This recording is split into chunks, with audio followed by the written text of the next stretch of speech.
the ability to inflict pain on myself by saying that, because that's the kind of stuff that sticks in your mind. Prince Harry appears to be facing continual challenges. Initially burdened by the pressures of the British Crown, which prompted his move to the United States in search of peace, he now finds himself under renewed scrutiny. Right-wing think tanks, including the Heritage Foundation, have recently questioned Homeland Security's decision to grant him a visa, citing his past struggles with substance misuse. We look forward to the actions and outcomes of the discussions that will take place here. Was he given some preferential treatment? What happens to his visa status in the United States now? Join us as we discuss Prince Harry's visa problems and King Charles's refusal to help him. The visa scandal unfolds. Prince Harry, Duke of Sussex, seems to have himself in a new twist, and this time with the legality of his immigration status to the United States.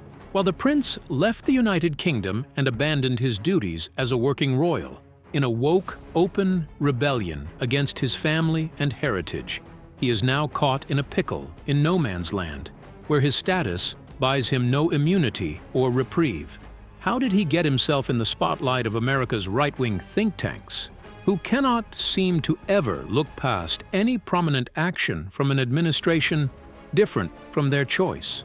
It looks like it's about to be an endless night for Prince Harry. But here is how it all started. Prince Harry left the United Kingdom with Meghan Markle in 2020, going to the United States with hopes for a different future for their kids compared to what the British royal family had in store for them. On getting to the United States, the couple planned a whole new empire, including the decision to create some Netflix series and take book deals that gave an insight into the story of their lives, especially about the British Crown. While Prince Harry grew up with the advantages of royalty tagged to the hem of his clothes, he was just like every other rich kid who knew he could get away with things most people can't. He partied a lot as a child, but he rarely indulged in the wildest types of fun. At least, not until the questionable demise of his mother started to weigh heavily on his mind. He basked in self-pity and sorrow, but the pain just wouldn't go away. So he needed something to take the edge off, and just like that, he fell in with the wrong crowd and became a part-time junkie. He claimed to have misused the conventional over-the-counter substances and the more difficult ones to get, including psychedelic pills. While the substances helped him escape his feeling of sorrow about his mother's death, he just didn't really find any other pleasures in it. However, time eventually plays its part, healing the young prince and helping him take back his life. For some reason, Harry felt the need to detail that part of his life in his tell-all memoir, titled Spare, to confront the new reality our youth are facing. Although it seemed like the right move at the time, right-wing think tanks have laid their judgmental hands on it, and Harry is about to feel the heat. How have the think tanks approached Harry's old substance misuse problem, and what impact will it have on his visa? The right wing comes for Prince Harry. It is rarely news that the American political landscape has a clear division of policies and their implementation. At the forefront are the left-wing Democrats and the right-wing Republicans or conservatives, who prefer to retain the application of the Constitution and policies with no room for any sort of flexibility. Hence, it was no surprise that they were going for the jugular of a high-profile foreigner. Their rationale was absolutely simple. A high-profile person from the United Kingdom was allowed access into the United States, despite his past profile as a drunk and avid junkie, and they were not pleased with it. Some made the argument that the law would have taken its due course if Harry wasn't a prince, hence accusing Homeland Security of preferential treatment while boycotting the tenets of the law. Although Prince Harry's life was private for the most part, publishing Spare without leaving too much to imagination has opened a can of worms, with the Heritage Foundation at the forefront of this charge against the prince. After watching Harry reveal his past coping mechanisms in Spare, the Heritage Foundation filed a lawsuit, arguing that the widespread and ongoing media coverage of his admitted substance abuse puts pressure on the Department of Homeland Security. The lawsuit called into question whether the government properly vetted Prince Harry and followed proper procedures when it admitted him into the country. In a statement, the Heritage Foundation explained that they hoped to determine if the Department of Homeland Security had not been compromised by power from the higher-ups. possibly forcing them into a decision that they would rather not make. While this could be made out as a decision against poor vetting, calling out a skill problem, the Heritage Foundation lawsuit seems to tie it up into an even bigger conspiracy by suggesting influences from the higher offices. Think about it for a split second. Who could have a much bigger influence on the Department of Homeland Security? Prince Harry. Apparently his visa files are going to be made public. However, the Department of Homeland Security was not particularly happy with the criticism and the lawsuit attached to it, with the Heritage Foundation demanding the rapid release of the vetting process on Prince Harry's visa application. Homeland Security responded with claims that the Foundation's lawsuit did not provide enough grounds for any sort of release of the documents. The situation got messier as it went on, with the Heritage Foundation suddenly becoming extra keen on getting their hands on Prince Harry's information. First, they attempted to force the hands of United States Customs and Border Protection into giving them Prince Harry's information. However, they were faced with a strong rebuttal, enforcing the need for the prince's consent to give up his information to the public. However, the question remains, why are they so agitated by a possible breach in the vetting process, especially since he isn't that man anymore? The rules are the rules. Over the years, immigration rules in the United States have been through all types of modifications in their immigration processes. But one of their tenets stands out: zero tolerance for substance misuse. In theory, if any immigrant or non-immigrant seeking a way into the United States is found to have known cases of substance abuse in the past or currently, there is a high chance that they are rejected. The questions cannot be missed, as they are reportedly written in bold terms on the forms, which are filled by the applicant, with questions about drinking also added to the list. Hence, it is a little unclear what he might have filled in that form to make the Department of Homeland see reason to let him in the country, then write a book to acknowledge that he is used to finding comfort in substance abuse and had a bit of liquid courage taken out of the bottom of some bottle of whiskey to get over his pains. The situation has become a bit of an issue and has been boiled down into two parts: whether the Department of Homeland Security was incompetent and negligent, or Prince Harry lied on his form when he applied for the visa. But either way, it is not looking good. Although the theoretical penance for substance misuse in an application form is a complete termination of the process, the practical way has always been to give the officer in charge a chance to assess the situation based on the severity of the substance abuse or habitual drinking and the time frame too, before they make a decision, meaning that waivers could be granted. But no one knows if Prince Harry was indeed granted a waiver, or he just claimed that he was never a drunk or a junkie, before releasing the bombshell in his tell-all memoir, Spare. Because there's things that he's talked about that royals just don't talk about. While the application of a waiver sounds like the perfect excuse to make the lawsuit a non-issue, Stacey Cozart Martin, an immigration lawyer and adjunct law professor at Case Western Reserve University, has explained that applying waivers in the case of a substance user, a formal rehabilitation program, including follow-up appointments with a doctor for a year or more without any sign of substance usage, must be appended to the exception. Otherwise, a waiver cannot be granted. The rules are the rules, and right-wing conservationists cannot live with seeing it broken or bent out of shape to grant some leeway to a top dog. However, a bit of flexibility is often required in the grand scheme of things, as explained by Virginia-based immigration attorney Eileen Blessinger, who discussed the importance of an immigration officer weighing the potential benefits of letting that person in, regardless of their past transgression. What economic value does Prince Harry hold to grant him a waiver despite his past transgressions, and how crazy does that drive the right-wing conservationists? Prince Harry, asset or liability? Prince Harry's relocation to the United States, which was going swimmingly well, has suddenly sparked a debate about the standards of the immigration policies in America and whether they will continue to adjust them to fit the biggest profile. Despite his past as a drunken junkie, he has been let into the country, sparking debates about his actual value to the United States, whether he is an asset or just another liability, waiting to leech off the country. While Harry's birthright gives him bragging rights in the biggest circles, forgoing his duty as a working royal and charging the British royal family like a mad bull chasing a red flag has watered down his reputation in the United Kingdom and, by extension, other important circles. However, coming to America was the perfect chance to start over. He was pressed to make a choice between being a common dude in the United States who had just suffered a big loss and come to reinvent himself, or actually chase the American dream with the talents and information at his disposal. He chose the latter. He is married to one of America's top actresses anyway. She was never going to let him go down the rabbit hole when he could explore the world of entertainment with her. Since he chose the route of entertainment, it could only mean one thing for the American movie industry: Hollywood. Did Prince Harry lie on his visa application, or was he given special treatment? Harry's presence as a real-life British duke and an American duchess deciding to create a Netflix series telling the stories of their journey into the British royal court, one by birth and the other by marriage, and their decision to leave the pleasures that came with it. It was the perfect PR move for the American movie industry and, by extension, the American economy. And just like that, Harry's value went from watered-down liability to Hollywood asset overnight.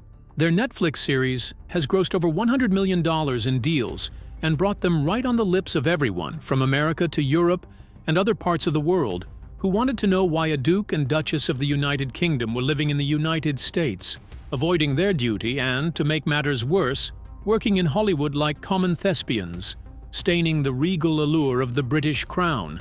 However, not only did the couple pursue an interest in Hollywood, they also chose to secure book deals where Harry could tell the truth about the royal family, almost like an exposé on gossip in the corridors that shouldn't have left the ancient walls of Buckingham Palace. While his revelations about the palace have not been corroborated by any member of the royal family, inside sources claim that the heir apparent, William, remains angry at his brother, the king's spare child, as he is so often referred to himself in the memoir, for telling deep secrets of the House Windsor. While his books and movies yield some PR, attention and money for him and his family, and by extension the United States, the right wing remains glued to his visa application. Will they ever have the application reviewed? Prince Harry's visa documents made public. Finally, some transparency. At least that is what the right-wing conservationists thought they were getting when the United States eventually reached a decision to release the documents of Prince Harry's visa application. The Heritage Foundation's lawsuit has gone on for the best part of 2 years, and they were finally getting a glimpse at victory. However, a glimpse was not going to do it for them. They needed a whole view of the big picture. But America giveth and taketh. Since right-wing think tanks were so concerned about rules not being broken or bent for preferential treatments of high-profile residents or citizens, the United States released his records into the public space, albeit with heavily redacted portions, which were reportedly created as such for his and his family's safety. The document has revealed that he is not at risk of being deported to the United Kingdom on grounds of lying about his substance misuse. After releasing the documents, a lawyer from the Department of Homeland Security They asked you about convictions. They don't ask you about drug use. It doesn't say, have you ever used drugs? said Harry's visa application followed due process, and he was given no leeway despite his status as royalty from the United Kingdom. The released documents included a declaration from Jared Panter, the Chief Freedom of Information Act officer at the Department of Homeland Security, who explicitly claimed that the United States Department of Homeland Security determined that certain parts of the document had to be redacted, regardless of the freedom of information. Panter went out guns blazing against the allegations of the Heritage Foundation, claiming that they were simply peddling rumors, using speculation. The records, as explained above, do not support such an allegation, but show the regulatory process involved in reviewing and granting immigration benefits, which was done in compliance with the Immigration and Nationality Act and applicable rules and regulations, Panter explained. While Harry seems to have gotten out on the other side of this horrible case, which has gone on for the horrible part of 2 years, He found it suspicious and believed that there was someone else at play here, toying with his family from behind the scenes. Blogs and social media have created conspiracy theories about the one American who has never had any love for both Meghan Markle and Prince Harry, President Donald Trump. The couple haven't been in his good books for quite a while, even before he came into office in January. However, being president of the States, he was quizzed about Harry's litigation status, and he was very vocal about it. It wouldn't be a Donald Trump comment if it wasn't vocal now, would it? He claimed that poor Harry was being led by the nose by his terrible wife. Hence, he already has enough problems, so he wouldn't want to complicate his life by deporting him. Well, if it wasn't Donald Trump, who else had enough power and influence to set a little fire in Harry's hair, probably for writing something as infuriating as he did in Spare? Buckingham Palace, Sly Revenge, the heir versus the spare. Harry's sudden departure from the royal family left a void that cannot be filled, no matter how many times or how hard they try. He was the one and only spare, and no one else could take his place. Hence, leaving the palace not only inflicts more ruin on the already fragile reputation of the crown, even further, but also hurts his father King Charles and his heir apparent, Harry's brother, William. While the family dealt with his departure, they also waited for his return, hoping to have their spare back. His laughter around the halls of Buckingham Palace was sorely missed, and his duty as a working royal took some hit. However, he had made up his mind, and no one could convince him. Killing almost everybody in that car. I need to take this journey. I need to ride the same route. Although his departure caught them by surprise and hurt the family, he released his tell-all memoir, Spare, on January 10, 2023, just about 5 months after their grandma had just died. Talk about poor timing. The Queen had been laid to rest, but the whole of Britain and Buckingham Palace mourned sorrowfully. Harry really could have read the room better. However, he was in a hurry to release his masterpiece, regardless of the loss of his grandmother. However, the oddest thing happened. There was no statement, no tweet, no sounds nor squeaks from the royal family in a rebuttal against some of the daring allegations in the memoir. Somehow, he was ready to take on the whole family, especially when they were still hurting from the death of his grandmother and in the middle of making his father, King Charles, King of England. However, a palace insider, author of Courtiers Valentine Lowe, explained that the British royal family refrained from a response because of the coronation of King Charles, which was right around the corner at the time. The Queen's death already left a bitter taste in their mouths, hence they needed a reason to be happy again. The rationale was simple, a hurting nation needing a breather. However, the spare wouldn't get off their neck. Instead, he puts them in a stranglehold, snuffing any joy out of them with his memoir. However, the Crown kept a cool head and chose silence. However, royal insiders with access to gossips believed that the one to fear wasn't King Charles nor his wife, Queen Camilla, but the heir apparent, who has been heard often in the halls of Buckingham Palace, voicing his displeasure and anger at his brother for throwing family under the bus and choosing his American wife over them. Speculations abound on Prince William's possible part in the gruesome onslaught of the Heritage Foundation on Harry's reputation and visa problems. However, the rumors seem to have stemmed from conjecture, as there is no real evidence tying him to this conspiracy, except, of course, he was also behind King Charles's decision against helping Harry while he wallowed in self-pity in his fight with the Heritage Foundation. Why else would the king allegedly refuse his prodigal son? The Crown's cold embrace. Although revenge is a dish served cold, it is somewhat overrated with family. At least that is the popular notion. However, no one seemed to take in the amount of hurt that was passed around, and if it needed an answer. For William, it needed to be answered. When Harry was continuously hounded by the Heritage Foundation since 2023, which was conveniently just when he wrote the book, he felt like his world was crashing down around him.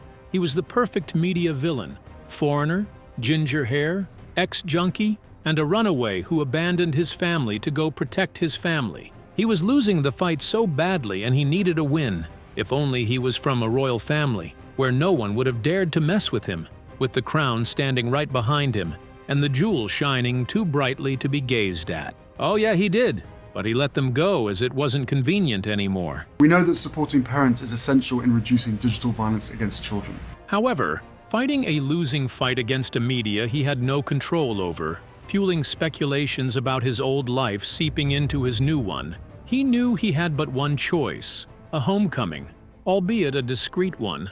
While the king remained angry at his decision to leave in the first place, he is still his father, and having lost his mother, he couldn't bear to lose another part of the late Princess Diana, mother of the heir and the spare. King Charles allegedly welcomed him home discreetly, keeping him hidden from the outside world with no one knowing he was in town except his brother. He told tattered tales of his horrible ordeal and the damage it was doing to him and his home. First, he promised to bring his kids home to visit his father a lot, as it just might be good for them and him. Now, he had his father's ears and his heart, but only William's ire. Allegedly, William used his influence as the heir paired with Harry's disappearance as a stick to beat him with, while forcing their father's hands against him, with threats to oust his presence in the United Kingdom. Amidst the rumored feelings the angry mob in Britain bore towards Harry owing to his disrespect of the conducts of the royal family in his tell-all memoir. At that point, it dawned on him that he might be losing any alliance he ever had in the United Kingdom, and he was allegedly thrown out. If you remove one of those chains, the end result would not have happened. Leaving him no choice but to go back and face his demons in the United States. Whether he forgives this retaliation after his victory against the Heritage Foundation remains to be seen. Do you think Prince William sent the right-wing hounds after Harry to get him deported? Is there a chance that King Charles might have been influenced in his decision to allegedly send Harry away when he came begging? Share your thoughts with us in the comments section. Remember to like, share, and subscribe for more. Also, click the next video showing on your screen. You will enjoy it.